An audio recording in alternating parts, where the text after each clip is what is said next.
Eu não sei se vocês conhecem uma bibliotecária. Eu não sei como vocês imaginam uma bibliotecária. Eu não sei se vocês pensam no coque, no óculos, no silêncio da biblioteca, na calma, na... Bom, eu sou bibliotecária, eu sou professora do curso de biblioteconomia, eu me chamo Mariana Zattar. E eu e a biblioteconomia temos em comum a curiosidade informacional, a curiosidade com tudo que corresponde, que relaciona com a informação. Certa vez, eu compartilhei uma notícia de uma vaga de emprego com um grupo de amigos, de um emprego maravilhoso, era uma vaga maravilhosa, com vários benefícios, vários privilégios, o emprego que talvez eu mesma quisesse. E aí, logo depois, eu recebi de volta uma mensagem de um amigo que tinha recebido a minha mensagem, dizendo que essa empresa nem existia. E aí eu descobri que eu tinha um grande problema. Fui pesquisar por que eu, a bibliotecária diferentona, tinha compartilhado uma informação falsa. E fui tentar entender o que, de fato, é uma informação falsa. Cheguei ao conceito de desinformação. A desinformação, ela é uma informação falsa. É uma informação falsa, imprecisa e enganosa. A esse tipo de desinformação chamamos de misinformation. Quando a informação é falsa, imprecisa e enganosa, feita propositalmente, chamamos de misinformation, chamamos de disinformation. Já quando a informação é falsa, imprecisa, enganosa, feita propositalmente, para prejudicar alguém, ou seja, com prejuízo a alguém, chamamos de malinformation. Sabendo desses tipos de desinformação, e nesse contexto que vivemos, eu não sei se vocês já ouviram falar sobre fake news, isso está bastante na moda. Fake news é um tipo de desinformação. Sabendo sobre os tipos de desinformação, sobre as formas de desinformação, e sabendo que eu tinha compartilhado uma informação falsa, eu procurei também entender qual era o contexto, por que eu compartilhava, eu, a bibliotecária diferentona, que sabia avaliar todas as informações, e estava compartilhando uma informação falsa. E aí, procurando conhecer, reconhecer o contexto informacional, eu vi que existiam algumas características que colaboravam com esse tipo de prática informacional. Uma primeira característica é a hiperinformação, a desordem informacional. Eu não sei vocês, mas eu, no meu celular, tenho várias fotos que eu mesma não consigo organizar ou saber até que existem. Hiperinformação, essa noção de hiperinformação, ela conversa, ela dialoga com esse excesso de informação que nós usamos, criamos, compartilhamos, sem que possamos nos dar conta. A outra noção é entender que as informações elas são feitas, antes de tudo, por pessoas. Somos nós quem fazemos a informação. Somos nós quem compartilhamos, criamos e usamos a informação. Uma outra característica relacionada ao contexto informacional são as tecnologias de informação e comunicação. E aí talvez alguém aqui pense assim, sabia que era culpa da internet. Toda vez que eu ouço falar sobre fake news, eu sei que a culpa é da internet ou da web. E não é. A internet, a web, as mídias sociais que nós usamos, na verdade, elas promovem, elas propiciam o uso, o compartilhamento e a criação de informação. Informação verdadeira ou informação falsa, ou qualquer outro tipo de informação. Uma outra característica desse contexto informacional é a noção de pós-verdade. E a pós-verdade, ela funciona mais ou menos assim. Quando eu era criança, minha mãe sempre falava assim para mim, Mariana, você não vai comer manga com leite. Eu nem gostava de manga. E eu tinha uma certa aversão a leite. Ninguém me perguntava se eu queria comer manga com leite. Eu só ouvia, você não vai comer manga com leite. E esse tipo de reprodução da informação, na verdade, servia para que as pessoas, para que ela, naquele momento, compartilhasse comigo as crenças e as opiniões que ela tinha, sem, ao menos, observar os fatos e saber se, de fato, se daquele modo, aquela informação significava alguma coisa, se a manga com leite, de fato, fazia mal.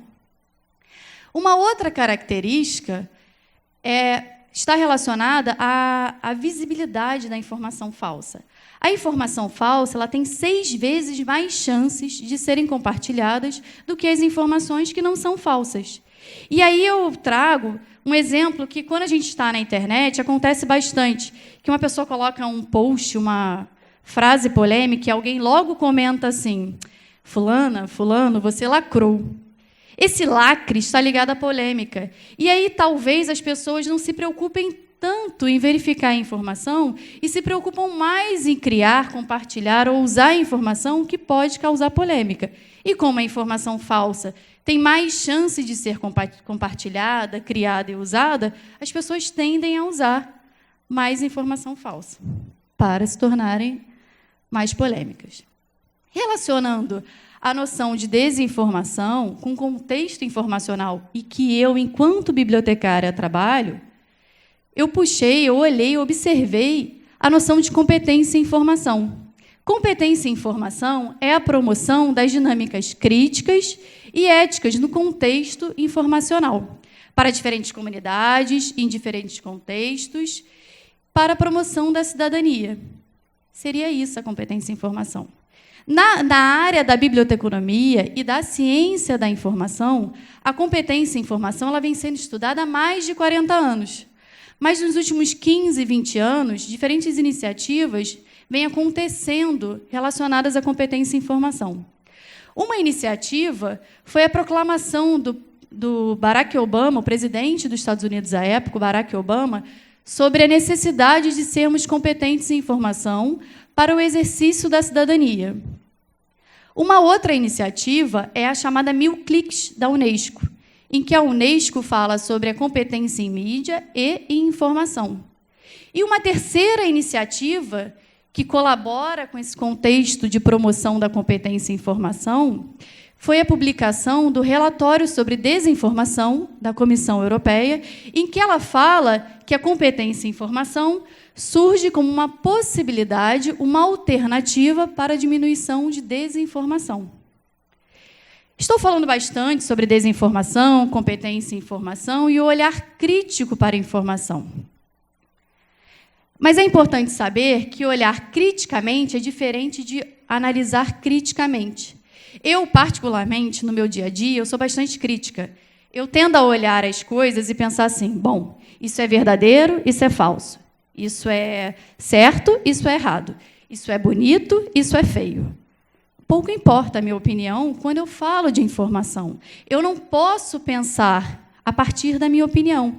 Eu preciso analisar, eu preciso ter a mente aberta, eu preciso saber que eu não tenho, ou que eu tenho preconceitos sobre alguma coisa. Eu preciso reconhecer os meus preconceitos e aprender com eles. Eu preciso reconhecer as minhas crenças e as minhas opiniões e aprender com elas.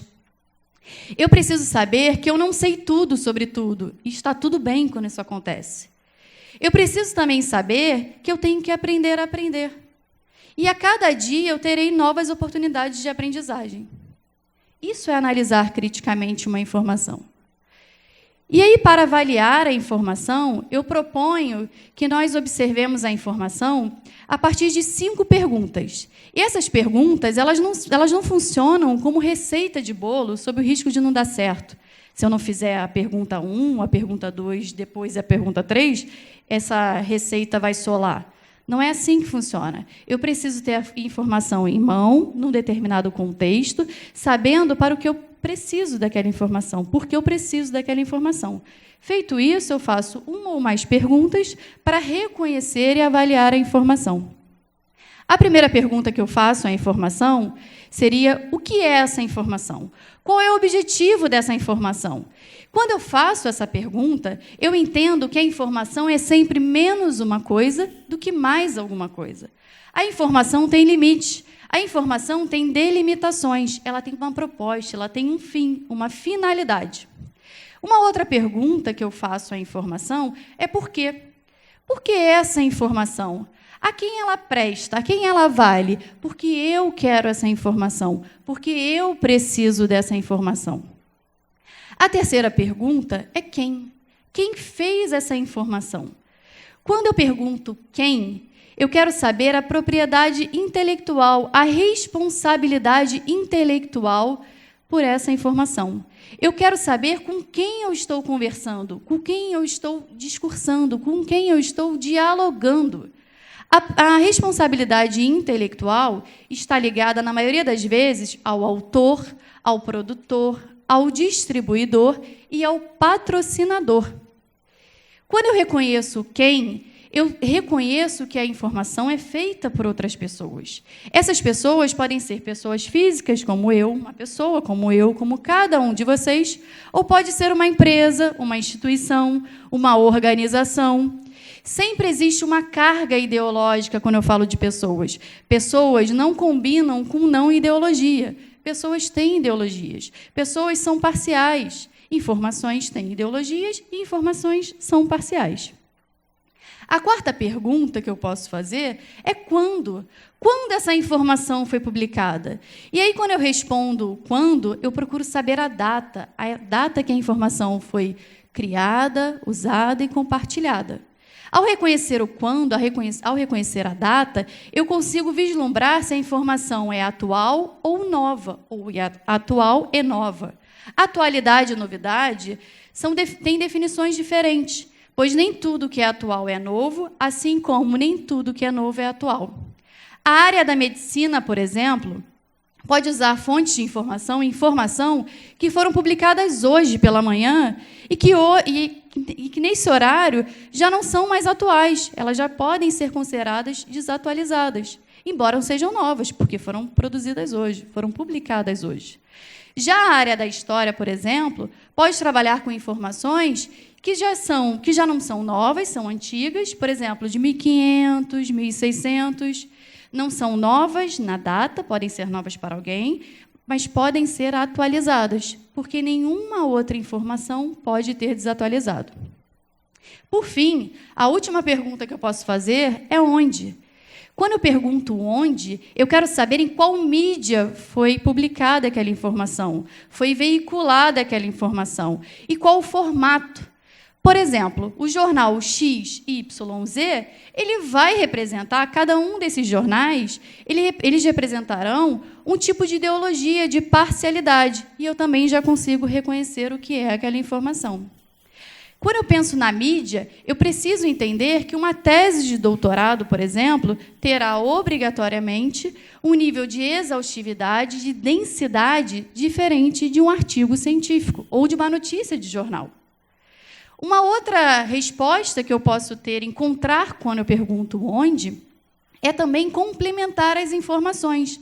Uma informação ela pode por si só não bastar para a necessidade que eu tenho, para a informação que eu preciso. Então, eu posso procurar outras fontes de informação que me ajudarão a chegar à informação que eu preciso.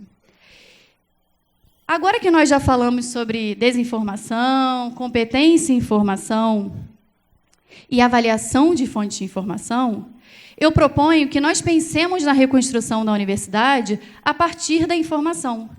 A universidade, assim como a informação, ela é uma construção social. Ela requer a participação de todos. Ela requer que todos nós tenhamos responsabilidade e solidariedade no seu uso, no seu compartilhamento ou na sua criação. A universidade, ela é uma responsabilidade minha, de cada um de vocês e de todos nós. Obrigada.